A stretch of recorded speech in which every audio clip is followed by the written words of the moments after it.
Aí que tá na sala.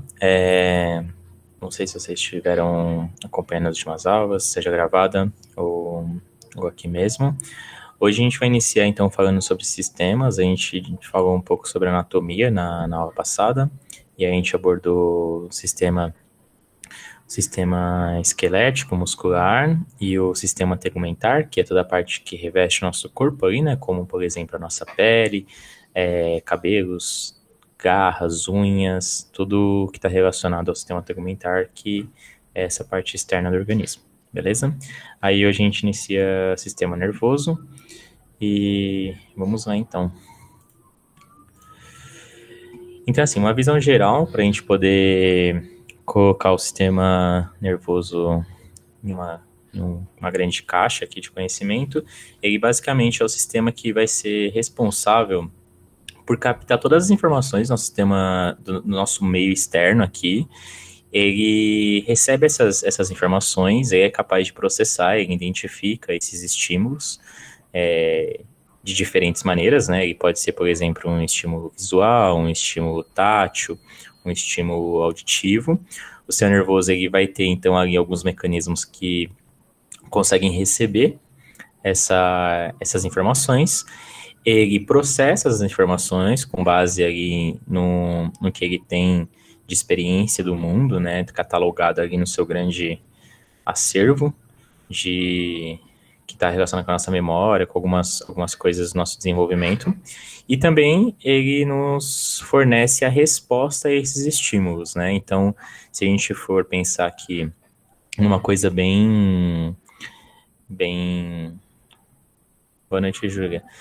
Se for a gente pensar no exemplo aqui bem simples, o mais simples possível, então, basicamente, a gente está aqui, por exemplo, atualmente, sentado na cadeira, a gente tem uma postura sentado, então há um estímulo externo, né, que a gente está sentado, tem uma posição que a gente está sentado, consequentemente, nosso sistema nervoso, ele recebe essa informação, ele consegue processar essa informação e consegue devolver alguns estímulos para o nosso organismo, como, por exemplo, acionar músculos estabilizadores de coluna, por exemplo, para poder manter a nossa coluna ereta mesmo, sem estar encostando, né? Não estou encostando aqui no encosto, deveria, mas não estou.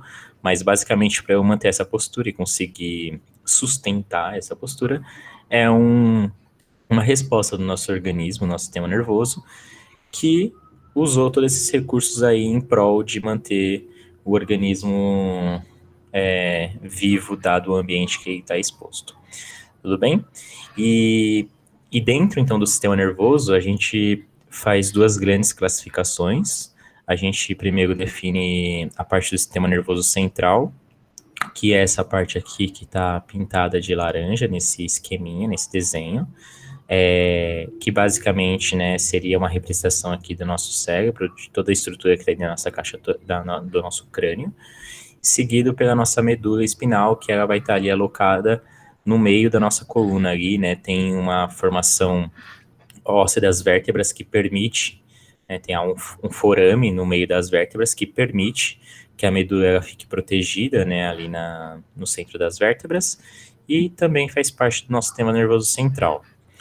E tudo aquilo que não está na nossa medula e no nosso crânio ali, no nosso cérebro como um todo, que todas essas terminações nervosas que elas permeiam o nosso organismo, seja lá nos membros, seja nos órgãos, nas nossas vísceras, ou até o dedão do pé lá, há uma rede, uma gigantesca rede, né, do nosso sistema nervoso, onde há várias ligações nervosas e eles vão se juntando, né, um neurônio ao outro ali, até chegar nas extremidades, que é onde há as terminações nervosas, onde captam, né, aquelas sensações bem extremas, né, como, por exemplo, um tátil bem delicado, bem fino, lá na ponta dos dedos, por exemplo, né. Então, todo esse conjunto que está na parte mais distal, né, do nosso organismo aqui, quando a gente olha, por exemplo, a medula, ele pertence ao nosso sistema nervoso periférico, né? Então, basicamente, o sistema nervoso ele tem essas duas grandes divisões, e a gente vai falar um pouquinho mais sobre o que tem nelas, o que faz parte delas. Bem, então aqui a gente iniciando pelo sistema nervoso central, Aqui é importante te ressaltar, por exemplo, algumas coisas que faz parte da evolução, faz parte de todo um processo adaptativo da espécie, que é, por exemplo, a proteção, né, para esse sistema, né? Então, se a gente pegar o conhecimento abordado na aula anterior, que a gente fala, por exemplo, da estrutura esquelética, e que algumas formações ósseas, elas são desenvolvidas e evoluídas de uma maneira que facilite a adaptação no mundo atual, né, como que essa espécie se relaciona com esse mundo, o crânio é um belo exemplo disso, né? Como o nosso sistema nervoso central, ele é basicamente todo o nosso painel de controle, né, é o que se controla todas as funções vitais do nosso organismo e também nos ajuda a processar todas as informações externas, ele é um órgão que ele precisa de uma proteção, ele precisa ter uma garantia que ele vai conseguir funcionar sem interrupções, né, da melhor maneira possível. E como que nosso organismo aí consegue se projetar para isso evolutivamente, né? Então, se a gente olhar, por exemplo, aqui a formação do crânio, a gente consegue, né, ter uma visualmente perceber que ele é arredondado, né, e é um sistema ósseo arredondado. Isso, por exemplo, ajuda na proteção desse órgão, né, como, por exemplo, né, qualquer projétil que venha, né, a entrar em contato com o seu crânio, é claro, né, que a gente não está considerando projéteis que são de alta violência, alto impacto, como, por exemplo, algo perfurante como uma bala, coisa do tipo, mas basicamente esse formato arredondado, né, ele ajuda a proteger a gente de algumas coisas, alguns fenômenos, né, então imagina que qualquer objeto que venha em uma determinada força, né, e entre em contato com seu crânio, a chance dele bater e ricochetear, dado esse formato arredondado, é muito maior se caso a gente tivesse, por exemplo, um osso plano, né, um osso que não conseguia dissipar a força do impacto de uma maneira tão eficiente como a atual, né? Então, é importante a gente entender, né, que todo esse sistema é protegido e ele tem uma das maiores proteções do nosso organismo, que no caso aqui é o crânio. E isso segue também, né, para nossa espinha aqui, vulgarmente, né, tipo, a gente chama de espinha, mas é a nossa coluna, que cada parte dessa aqui, ó, né,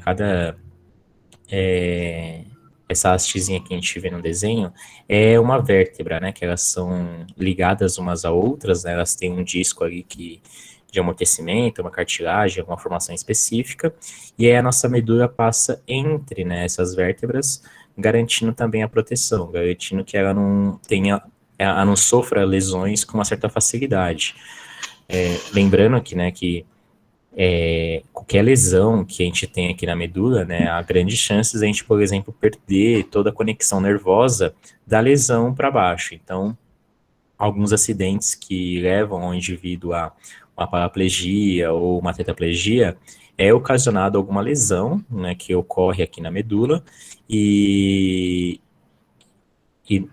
sem dúvida, né, essa lesão, ela, de alguma maneira, ela foi forte o suficiente a ponto dessa proteção natural que a gente tem não ser capaz de conseguir dar conta, né? Então, só para a gente entender, né, que evolutivamente nosso sistema ele é bem protegido e ele tem toda uma característica bem peculiar ali.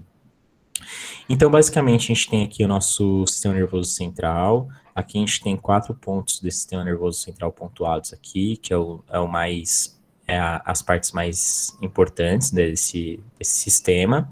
A gente vai começar então falando um pouquinho sobre o cérebro, né? Então, assim, aqui na região do cérebro, próximo slide, aqui na região do cérebro, a gente tem uma formação de dois hemisférios, então o cérebro ele não é necessariamente um órgão só, ele há uma divisão ali no centro, né, do nosso cérebro, quando a gente olha de frente, né, se a gente está olhando nessa posição frontal, que a gente também aborda na parte de anatomia, essa região frontal nossa, a gente tem o hemisfério direito e o hemisfério esquerdo do nosso cérebro, tudo bem? Esses dois hemisférios, eles são conectados para algumas estruturas ali centrais, e, basicamente, todo o processo de informação, de memória, de conseguir resolver problemas, a resolução de problemas, como se dá o raciocínio, toda essa estrutura nossa que podemos considerar que é a parte pensante, né, do nosso organismo, ela vem, né, de sinapses e vem de toda uma cadeia de eletricidade, né, dessas informações que passam entre alguns neurônios ali e garantem, né, toda esse aspecto, essa peculiaridade da nossa espécie, né, como ser humano. E claro que há algumas regiões do cérebro que já são conhecidas hoje, responsáveis por algumas coisas específicas, como, por exemplo, a região do cérebro que está relacionada com a visão, relacionada com o olfato, relacionada com onde desencadeia algumas atividades, por exemplo, que é relacionada a algumas doenças, principalmente as neurodegenerativas, ou até alguns casos como, por exemplo, depressão e ansiedade, né? Então, algumas regiões dessa grande máquina aqui, que ela é menos ou mais ativada, dependendo da situação que o indivíduo se encontra, e saber disso, né, entender que essas atividades, elas moldam a maneira que o nosso cérebro funciona e como que ele projeta isso para o nosso corpo externo, é importante justamente para a gente conseguir separar, né, um estado, por exemplo, não normal, um estado não saudável, como a presença de alguma doença, exemplo, né, uma depressão, né, então assim, é, há de fato uma mudança física, né, nesse organismo sobre quando ele está sobre alguma dessas condições. Então, basicamente, aqui nessa região, né, do cérebro, a gente tem todas essas informações sendo processadas. Uma coisa importante aqui, que dá para a gente fazer uma breve analogia de entendimento da estrutura do cérebro quando a gente vê nessa posição lateral, que se assemelha a uma luva de boxe, né? Então dá para a gente, se a gente vê esse desenho anatômico aqui em alguma prova, a gente consegue diferenciar o cérebro, né, do cerebelo, do tronco encefálico e da medula, dado essa característica, né, esse formato, tudo bem? Então acho que todo mundo consegue visualizar, né, essa imagem, essa representação. E é assim mesmo, tá bom? É bem parecido com isso. Se caso alguém aqui vá seguir a área biológica, vai ter contato com aulas com objetos anatômicos de fato, a gente vai, né, visualizar pessoalmente, né, a olho no cérebro, e aí tem esse formato mesmo. É bem parecido com esse desenho. E aí, logo abaixo do nosso cérebro, né, a gente tem essa região aqui, ó, que ela fica na parte da nossa nuca, que chama cerebelo. O cerebelo, ele é uma região do nosso cérebro que ele é responsável basicamente por nossa função motor e equilíbrio. Então, toda a parte de recrutamento da musculatura, da posição, estabilidade, manter o seu corpo num certo estado de equilíbrio para ele poder executar algumas funções, essas informações elas são administradas e processadas por essa região aqui, tá bom? O cerebelo. Essa região é muito bem estudada e falada quando a gente leva em consideração algumas ocasiões que a gente entra em contato com a perda, né, ou a dificuldade dessas informações serem processadas, como, por exemplo, né, um estado de embriaguez. Quando a gente está no estado de embriaguez, que a gente está sob consumo de álcool, e nosso organismo tem ali algumas moléculas de álcool circulantes, essas moléculas de álcool elas podem interromper alguma dessas informações no sistema nervoso, elas atrapalham e aí fica meio confuso. E uma das regiões mais afetadas, por exemplo, é a região do cerebelo, essa região aqui. Por isso, né, o fato dessa região ser mais afetada, por isso que um estado de embriaguez, por exemplo, nós, como indivíduos, sobre esse efeito do álcool, a gente experiencia essa sensação de tontura, a sensação de não equilíbrio, a gente perde, por exemplo, às vezes a referência de perspectiva, né, a gente às vezes não consegue acertar um objeto com precisão ou conseguir dar uma precisão de distanciamento desse objeto, ou, né, para tarefas básicas mesmo, como, por exemplo, você ter uma atividade motora, mesmo que rudimentar, né, ainda assim é dificultada, né, como, por exemplo, o ato de uma escrita, ou dirigir um carro, né, ou fazer algumas tarefas similares, tudo bem? Então, a gente consegue entender que fisicamente a gente é alterado por uma substância, por exemplo, porque atua nessa região do cérebro aqui. É, alguém levantou a mão? Foi sem querer ou quer fazer algum comentário?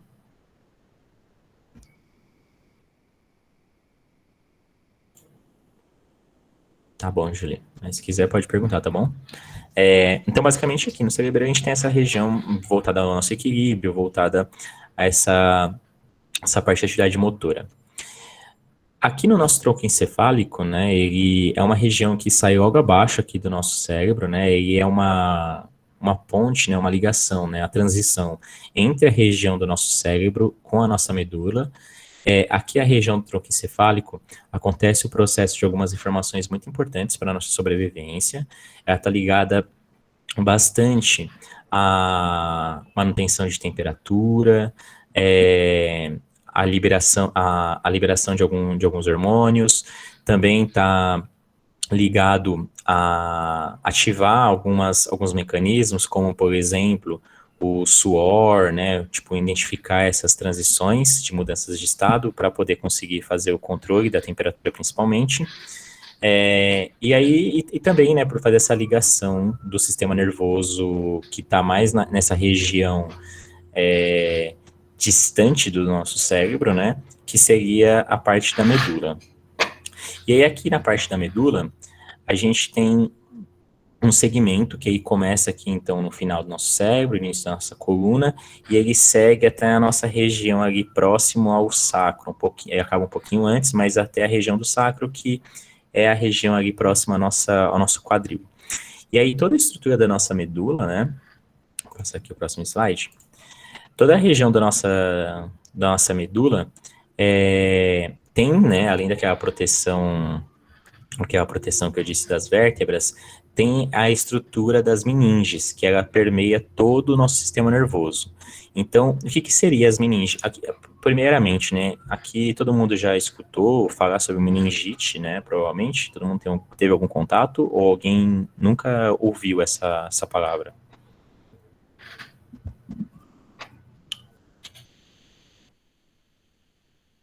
Eu já ouvi. Bem, então, a meningite, né? Primeiro assim, vamos entender o que é a meninge, né? A meninge nada mais é do que um conjunto de, de membranas, né? É um conjunto de 3 tipos de membranas que elas revestem, né, toda essa estrutura do nosso sistema nervoso central, inclusive a nossa medula. Essa estrutura de membranas, elas são responsáveis por aumentar o estado de defesa, né, do nosso sistema nervoso. Quando a gente fala de meningite, esse it no final tem a ver com um processo inflamatório. Significa que, então, essa meninge, ela está inflamada. Consequentemente, ela vai ter algumas características da inflamação, como, por exemplo, perda de função, aumento da temperatura, né, que seria um estado febril. Todas essas mudanças de estruturas ali, né, elas atingem, então, essa camada de proteção e é muito perigoso. Inclusive, estados de meningite avançado pode levar à morte do indivíduo. Então, por isso que é importante a gente entender, né, que um processo inflamatório, ele é um estado importante da gente conseguir tentar corrigir no nosso organismo, principalmente quando atingem alguns sistemas que são mais delicados, como o sistema nervoso, o sistema nervoso. E aí, como que então é disponível, né, essas membranas no nosso organismo? Então, basicamente, a gente tem a primeira camada de proteção, que seria o osso. Então, o osso aqui é a camada de proteção mais forte, que aguenta mais impacto, que está ali na estrutura mais externa. E aí, abaixo do osso, a gente tem, então, o início das três meninges. A gente começa, então, com a dura mater. Ela não é tão difícil de a gente lembrar, né? Dura mater, porque ela é mais resistente, tá bom? Então, é fácil a gente lembrar esse nome. Ela é uma região que tem um depósito de fibrose muito maior do que as outras, então ela realmente tem uma densidade maior. Alguém de vocês, eu acho que, deixa eu ver se tá aqui no chat. Alguém já tomou vacina? Já tomou vacina, tomou anestesia geral? Tá aqui na aula. Se alguém tiver anestesia, manda aí no chat, se mandou. Enquanto isso, eu vou continuar explicando. Então, aqui a gente tem a dura mater, que é a mais resistente.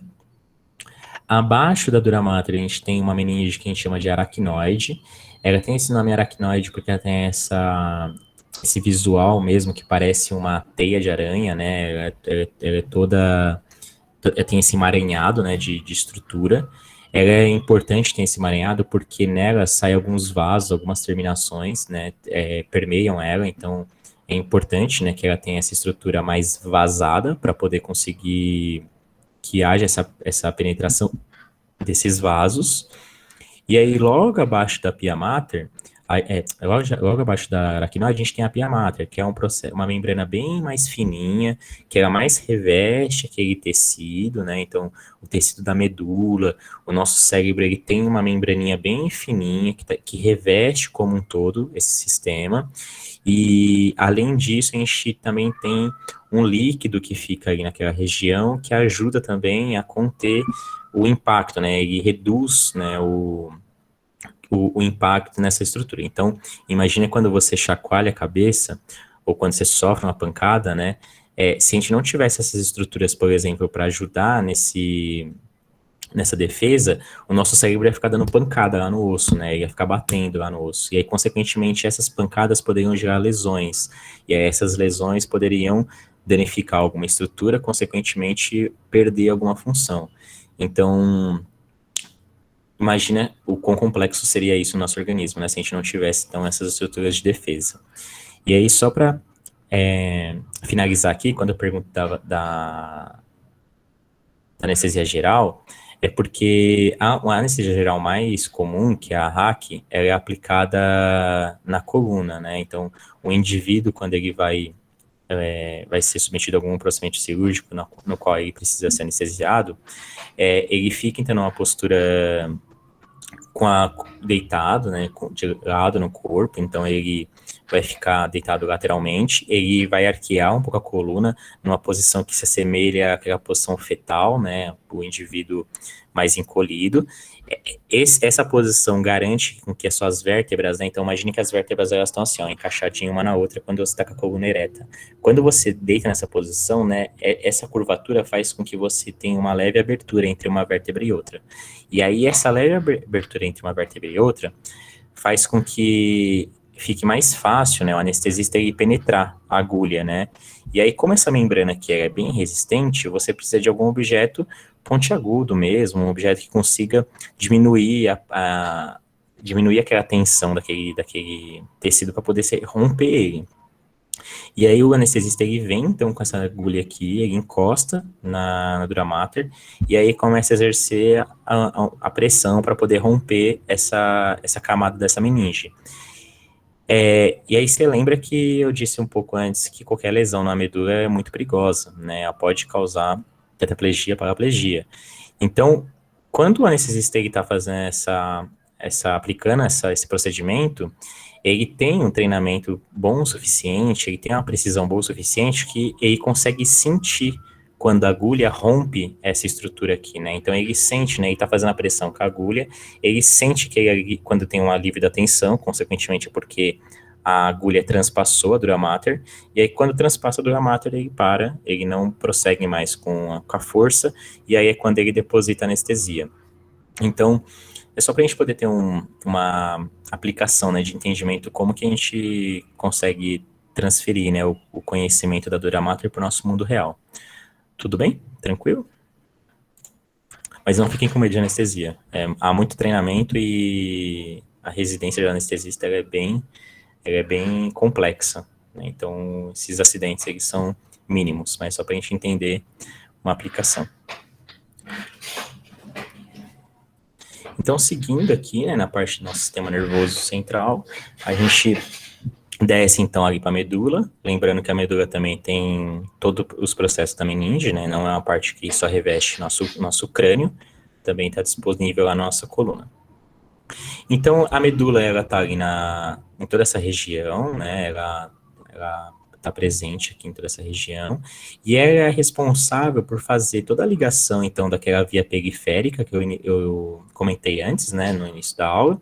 Então, toda aquela região periférica, todas aquelas informações que elas vêm dos membros, vêm dos órgãos, vêm da parte do seu sistema reprodutor, sistema digestório, todo esse conjunto, né, de sistemas que estão funcionando ali no seu core, eles se comunicam com a medula faz então essa transição de pegar essas informações do sistema nervoso periférico e levar até o nosso cérebro, onde que essas informações vão ser processadas e vai ter aquele retorno, né? Vai ter aquele feedback que vai desencadear alguma reação, né? Pode ser, por exemplo, uma reação de contração muscular, pode ser a reação de um aumento de frequência cardíaca, ou movimentos peristálticos no seu intestino. Então, assim, tudo vai seguir esse fluxo.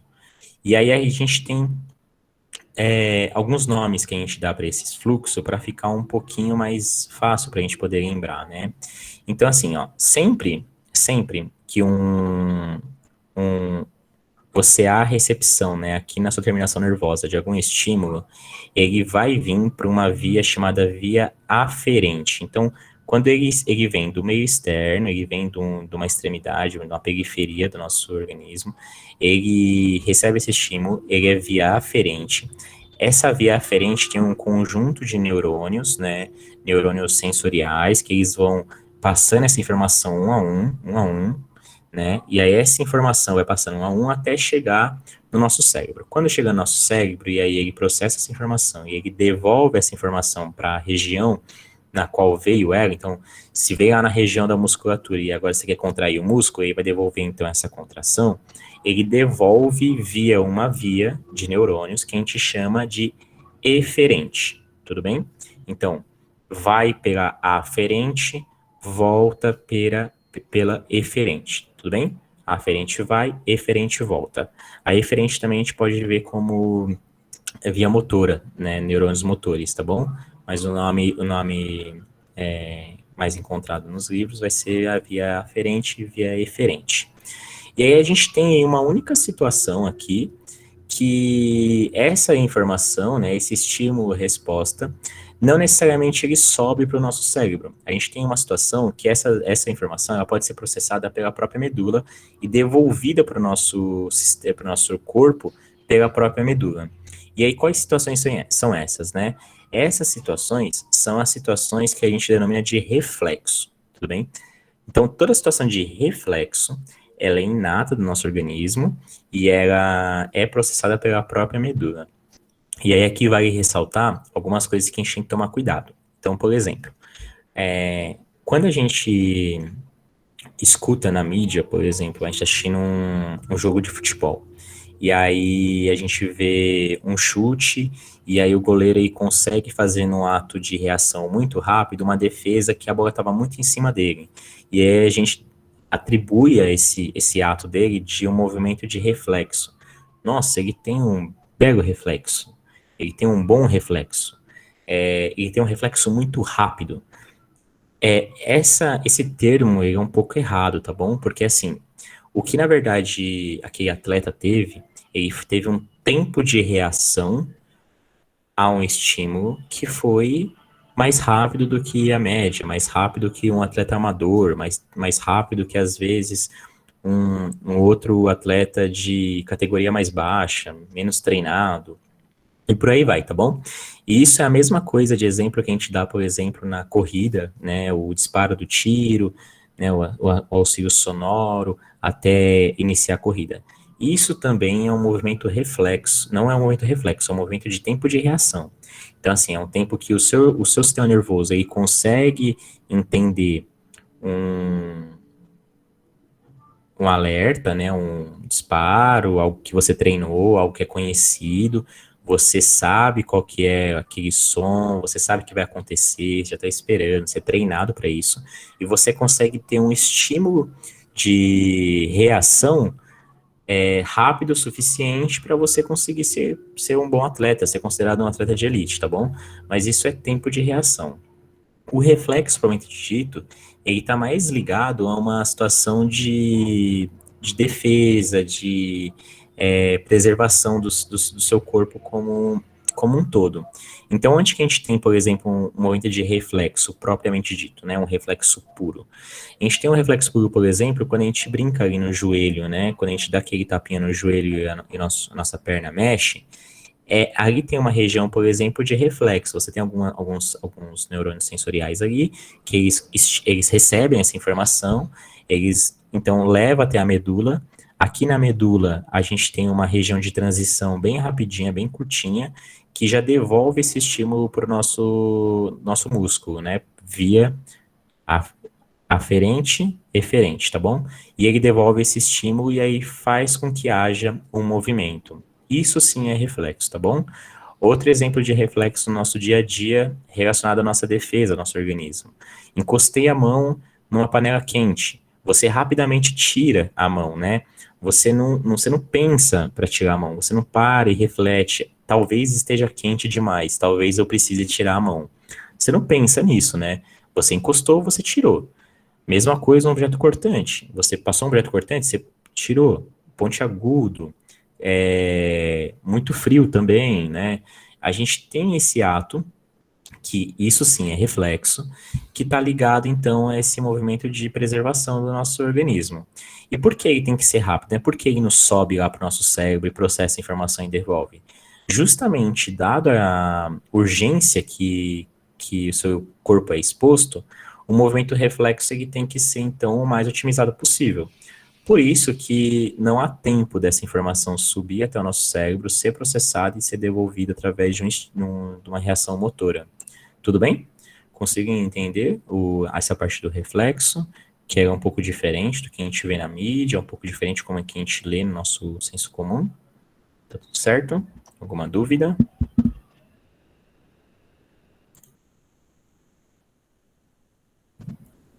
Sim. Tudo paz, né? Então vamos continuar aqui.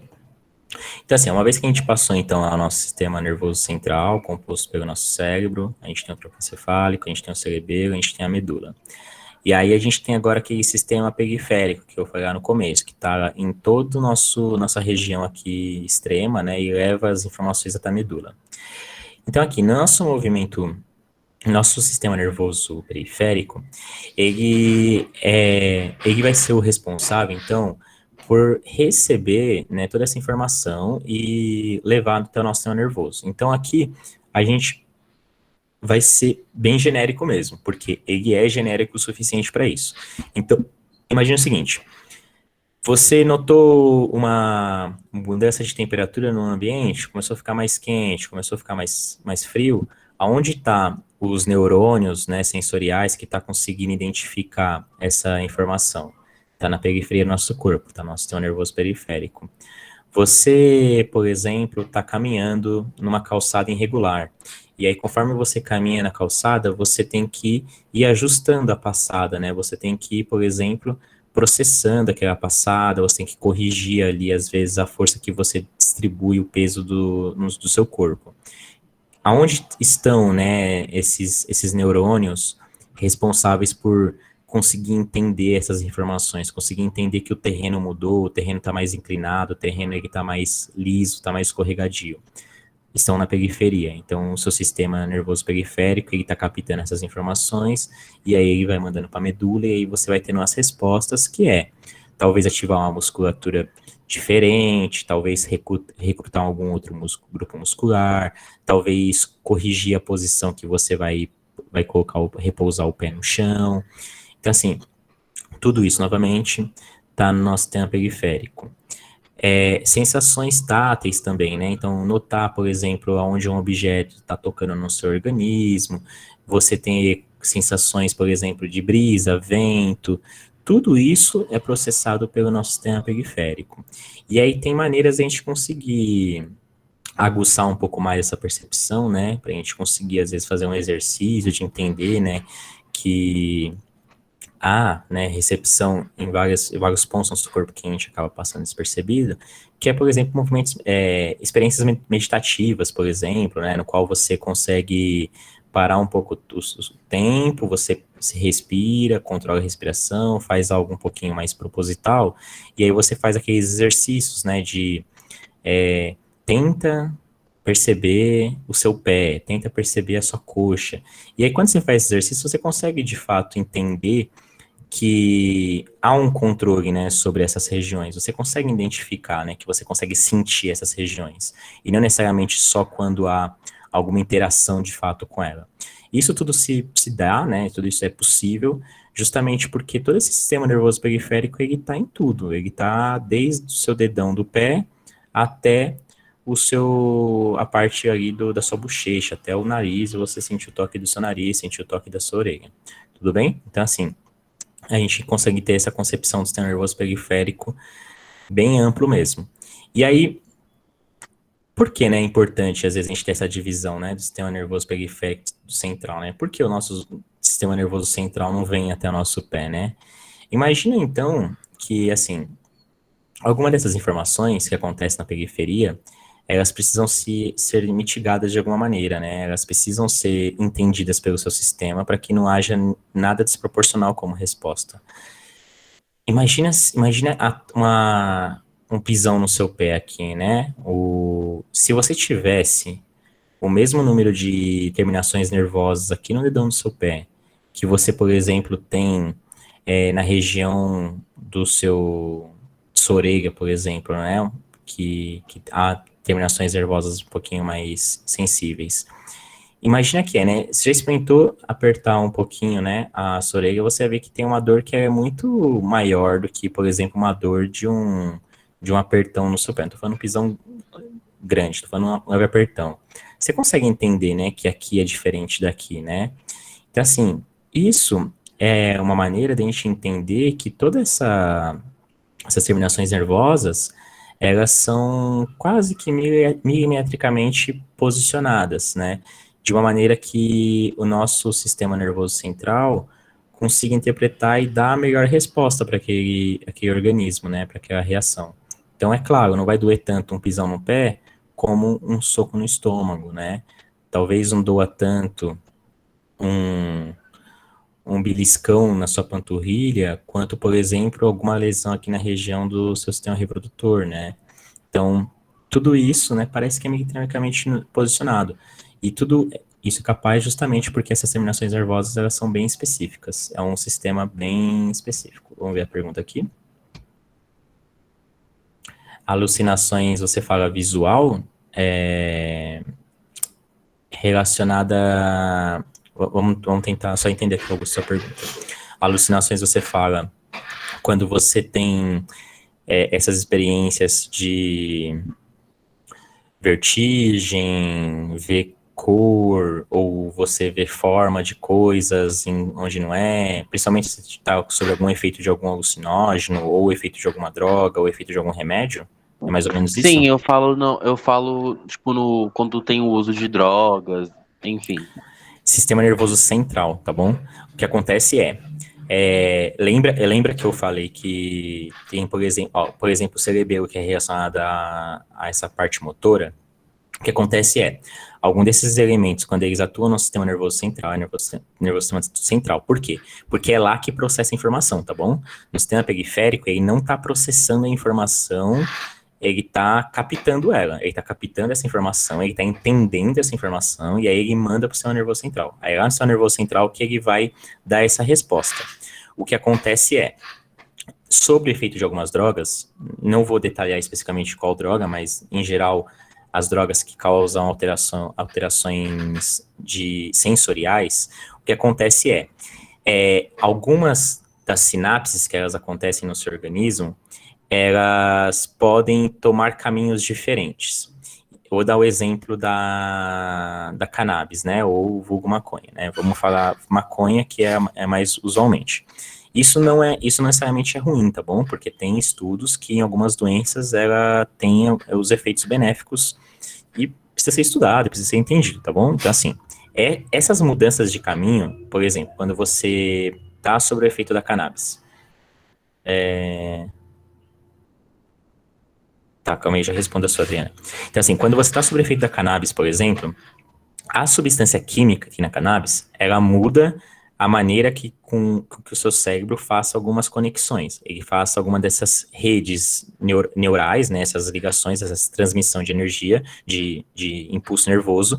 Ele muda, às vezes ele encontra um outro caminho para levar a informação até aquela região. Então, vamos supor, você recebe um estímulo externo de luz.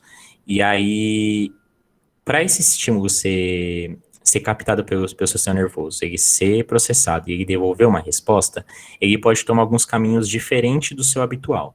Quando ele toma esses caminhos diferentes, você pode entrar em estados que você tenha, por exemplo, alguma vertigem, você pode ver, às vezes, alguma cor, interpretar uma cor de maneira diferente ou similares. Quando é relacionada, por exemplo, essa parte do equilíbrio, de você conseguir andar em linha reta, por exemplo, né? Ou você vê uma parede que aparentemente ela é reta e ela está curva ou ela se mexe. Isso também tem a ver com a parte sensorial e como o nosso cérebro está processando aquilo. Então, pensa que tudo isso é um conjunto principalmente essas partes visuais, o nosso cérebro, ele sabe projetar algumas coisas, né? Então, imagina quando você está caminhando, quando você vê uma subida, antes de você estar na subida, o seu cérebro já consegue entender que você vai ter que mudar, por exemplo, a sua postura para poder subir aquela subida. Porque você consegue visualizar aquilo e você tem experiência daquilo, né? Você já passou por aquela sensação. Quando você é sob efeito de algumas drogas, o que pode acontecer é você perde um pouco essa referência porque seu cérebro não consegue interpretar necessariamente aquilo que você está de fato vendo, né? Porque, por exemplo, às vezes você vê a subida, só que você não tem as mesmas conexões que está acontecendo naquele momento para identificar que é uma subida e você mudar a postura. Então, pode ser que quando você vai fazer a passada, você dê um passo em falso, você perca um equilíbrio e tudo mais. Isso tem seus pontos positivos e tem seus lados negativos. Claro, o lado negativo, dependendo do uso da droga, você pode estar exposto a algum risco de overdose, algum risco químico que pode prejudicar o seu organismo. E também se põe em risco, né, visto que você não está com as condições motoras 100%. Então, você pode se pôr em risco porque você pode sofrer um acidente de carro, você pode cair, você pode tropeçar, você pode ter algum acidente do tipo. Lados positivos.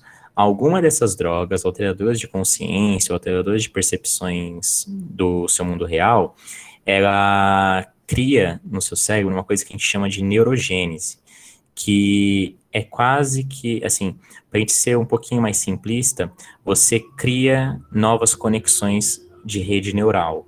Você aumenta, né, a sua capacidade de fazer essas conexões. Em alguns casos, isso pode ser muito benéfico. Um exemplo, deixo de indicação para vocês, inclusive, tem um documentário na Netflix que chama Cogumelos Mágicos, que eles usam o cogumelo como uma da droga, que tem alguns componentes químicos que são responsáveis por, além de causar essa alteração de consciência, e você vê algumas coisas, ter alguma experiência alucinógena, ele causa essa neurogênese no seu cérebro. E aí, você consegue tratar algumas situações como depressão, ansiedade, alguns outros casos de clínica, né, algum trauma, algum transtorno pós-traumático. Isso tem alguns estudos que eles já estão evoluindo nesse âmbito. É claro que como se trata de algumas drogas que são proibidas, né, você tem alguma dificuldade de você encontrar estudos recentes que consigam usar ela de forma segura. Mas só para vocês terem uma ideia, antes de ser proibida, algumas dessas drogas já eram testadas e já tinham bons resultados, tá bom? Então, assim, fica a dica, a indicação aí, vê o documentário Cogumelos Mágicos, que você vai ter uma percepção mais ou menos como que isso funciona no cérebro, tá bom? Mas é sistema nervoso central, só para reforçar aí. Agora vamos perguntar da Adriana.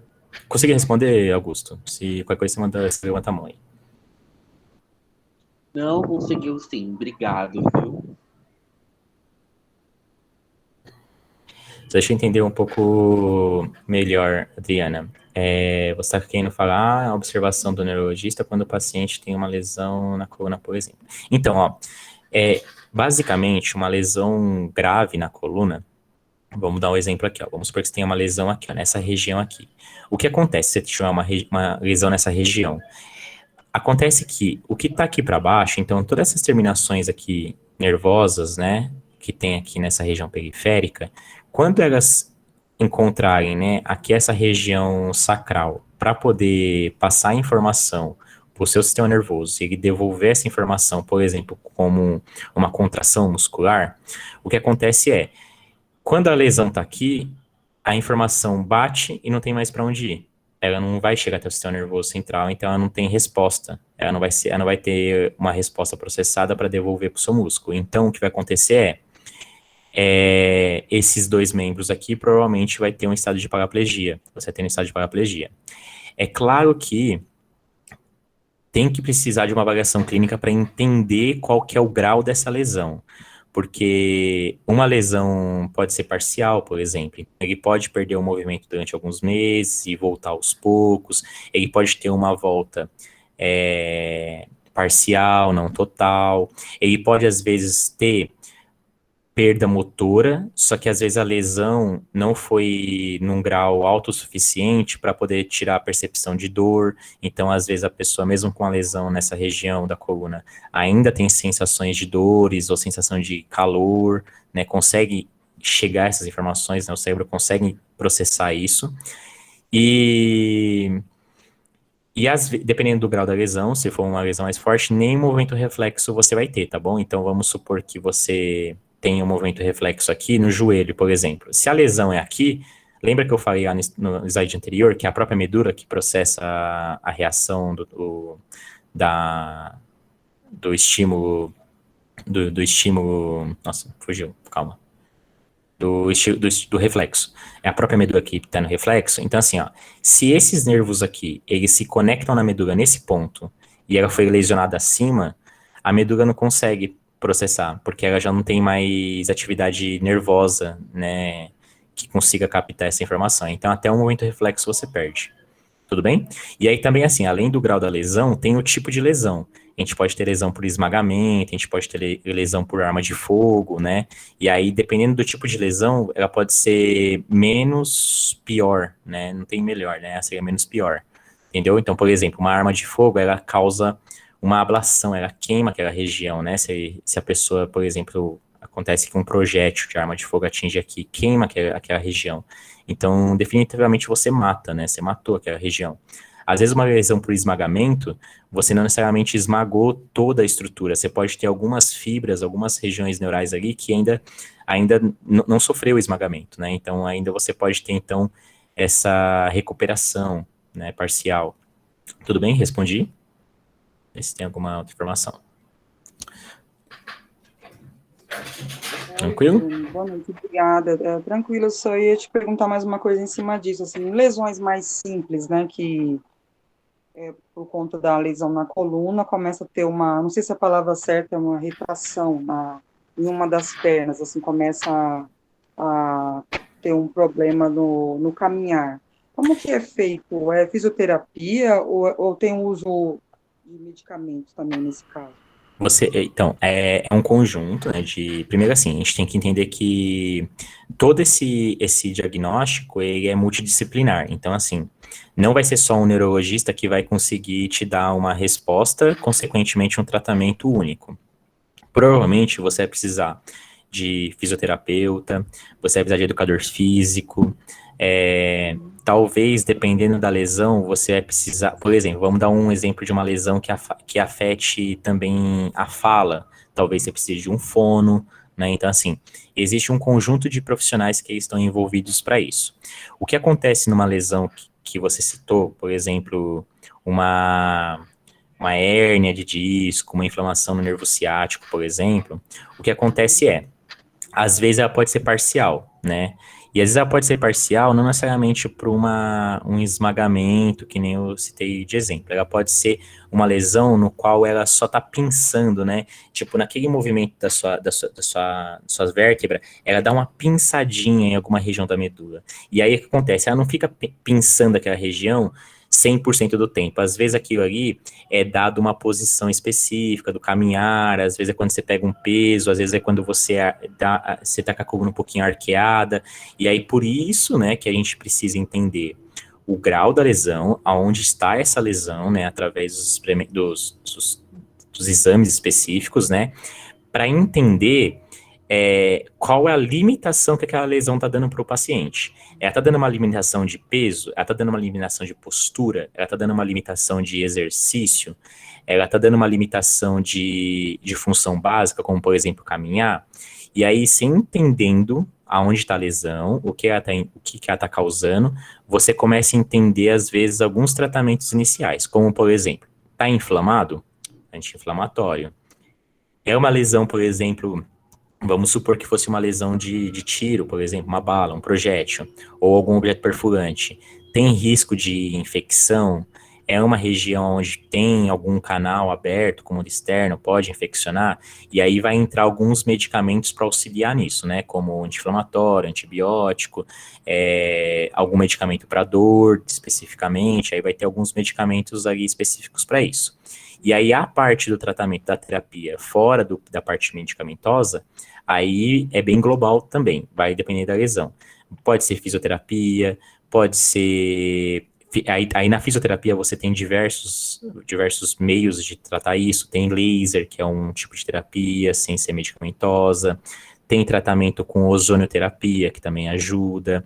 Tem tratamento com, no caso, né, que eu citei, com CDB, que é o canabidiol, que é extraído da maconha, da cannabis, né, também é um medicamento, embora seja medicamento, mas também é um medicamento que ajuda nessa recuperação.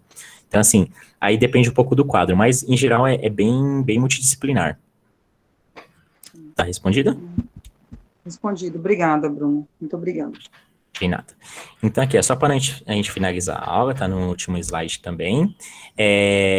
Então, assim, a gente consegue entender que a gente tem um sistema nervoso que processa essa informação do mundo, a gente consegue lidar bem com isso, a gente tem algumas coisas que são de movimentos reflexos, né, que são para garantia da nossa integridade física, a gente consegue entender que alguma desses estímulos, eles são pensados e propositais, né, então quando eu gesticulo, quando eu falo, há uma intenção minha, né? Então o meu cérebro aí consegue entender essa intenção, processa e dá o estímulo correto para eu exercer a fala, exercer o caminhar, exercer qualquer movimento do meu corpo aqui como um todo, né? Então isso aqui está numa parte do nosso sistema que a gente pensa para agir e a gente consegue executar. Claro, desde que esteja preservado as nossas ligações ali, nervosas. E aí, dentro desse contexto, a gente tem uma divisão que é o nosso sistema nervoso autônomo, que ele é a parte do sistema nervoso que ele age por conta própria. E ele age por conta própria justamente porque ele tem que controlar algumas funções do nosso corpo que são vitais. Não dá para a gente controlar através de um ato de pensar, de raciocinar sobre. Então, assim, a gente não vai pensar para o coração bater, a gente não vai pensar para o nosso intestino funcionar, para o nosso estômago fazer a digestão, por o nosso fígado poder fazer todo o processo dele. Tudo isso, né, são coisas que acontecem no nosso organismo, são procedimentos, né, são estruturas que funcionam através de um sistema nervoso autônomo, que controla isso sem a necessidade de a gente pensar sobre. E a gente tem duas grandes divisões do sistema nervoso autônomo. A gente tem uma divisão que a gente chama de simpática e uma que chama de parasimpática. Basicamente, elas são antagônicas. A divisão simpática está mais relacionada a movimentos de estresse, fuga, luta, e o parasimpático está antagônico, ele está mais uma sensação de repouso, uma sensação de digestão, de adormecimento, de você poder processar algumas informações com um pouquinho mais de tranquilidade. Quais são os elementos mais fáceis de a gente observar isso, né? Dilatação da pupila, por exemplo, né? Está numa situação de estresse, uma situação de fuga, uma situação que a gente precisa estar ativo, a gente precisa estar prestando atenção no que está acontecendo, seja no trabalho, seja no esporte, seja no meio da floresta, em algum risco, a gente precisa dilatar a pupila, a gente precisa que entre mais informação, entre mais luz. Então, mais luz, mais informação, a gente consegue enxergar mais coisa, ver mais situações específicas do nosso dia a dia. Inibição da saliva, a gente corta então a produção da saliva, a gente vai gastar energia mais para musculatura, para fazer movimentos musculares e etc, né, por ali. Relaxamento dos brônquios. Uma situação de estresse, uma situação de fuga, a gente precisa captar mais oxigênio, a gente precisa oxigenar mais o nosso organismo. Então, nossos brônquios eles dilatam para facilitar a passagem do ar. Atividade estomacal, a atividade da bexiga, tudo isso aqui vai ser inibido, né, justamente porque a gente tem que concentrar nossos esforços provavelmente mais para a periferia, né, a gente precisa utilizar mais nossa musculatura. Então, essas regiões elas vão sofrer um pouco quando o sistema simpático está aumentado. Aumento de frequência cardíaca também está aqui, nesse meio, tá bom? E promoção da ejaculação, né, nos homens aí, justamente porque está preparando ali por uma reprodução, né, pensando na gente como espécie. E toda essa região do sistema simpático, né, as informações elas saem dessa região aqui da nossa medula, tá bom? Dessa região aqui mais central da nossa medula. Enquanto o sistema parasimpático vai sair dessa região aqui mais cervical e da região sacral lá do finalzinho, tá bom? E aí são antagônicos, né? No parasimpático, contrai a pupila, a gente estimula a saliva, provavelmente a gente vai ter que se alimentar, ajudar na quebra de alguns macronutrientes, que acontece aí desde a da nossa ingestão na nossa boca. Contração dos brônquios, né? A gente respira de maneira um pouquinho mais controlada, diminuição da frequência cardíaca, atividade estomacal e intestinal vai trabalhar um pouco mais. Consequentemente, também um pouquinho mais de sono, porque a gente libera alguns hormônios que está relacionado a isso. Por isso que é normal a gente sentir uma sonolência pós-almoço, por exemplo, né? Nesse slide não pontua, mas a atividade cerebral ela também abaixa um pouco pós-alimentação, que é quando a gente ativa o sistema parasimpático. A gente abaixa um pouco a atividade cerebral, a gente precisa concentrar nossa energia para poder fazer a digestão desses alimentos e tudo mais. Então, é só um fato de curiosidade para a gente encerrar a nossa aula, não tomar tempo do professor.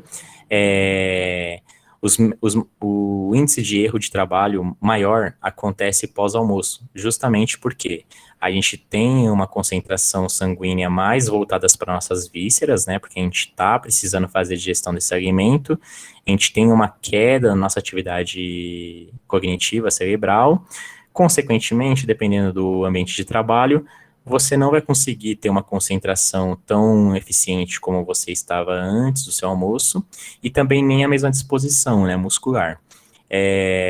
Então aqui, só para finalizar, uma das coisas que se estudam e que se diz como efetivas e importantes é justamente a pausa pós-almoço, né, um leve cochilo, um descansar, um repouso, justamente para a gente conseguir reestabelecer essa organização do nosso sistema nervoso e preparar a gente para uma atividade que vai demandar um pouquinho mais de estresse, um pouquinho mais de atenção. Tudo bem? Finalizo por aqui. Alguém tem alguma dúvida final, antes de eu entregar ela para o próximo professor?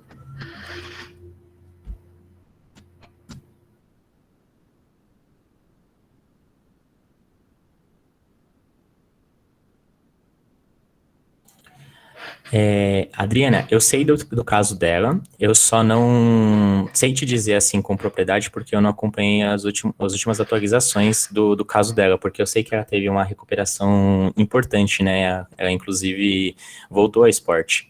Eu vou pegar o quadro clínico dela, eu vou ver se eu tenho algumas informações do quadro clínico, e aí eu posso trazer e a gente discutir isso, inclusive é interessante. Aí eu escuto um pouco, falo mais ou menos como que está o quadro dela, como que foi a lesão, e aí a gente faz um paralelo com a aula de hoje. Ver os tipos de lesão, se é uma lesão por esmagamento, como que é, provavelmente acho que foi por uma lesão por esmagamento, né? Acho que foi esquiando que ela teve a lesão, e aí a gente conversa um pouquinho, tá bom? Mas eu não vou esquecer não. Você começou a aula e eu lembrei dela, e eles falaram que iam fazer alguns testes, alguns experimentos também avançados, mas aí nós conversamos na próxima aula. Obrigada por hoje, viu, Bruno? Nada. A aula bem bacana. Para vocês participarem. É isso aí, tá entregue.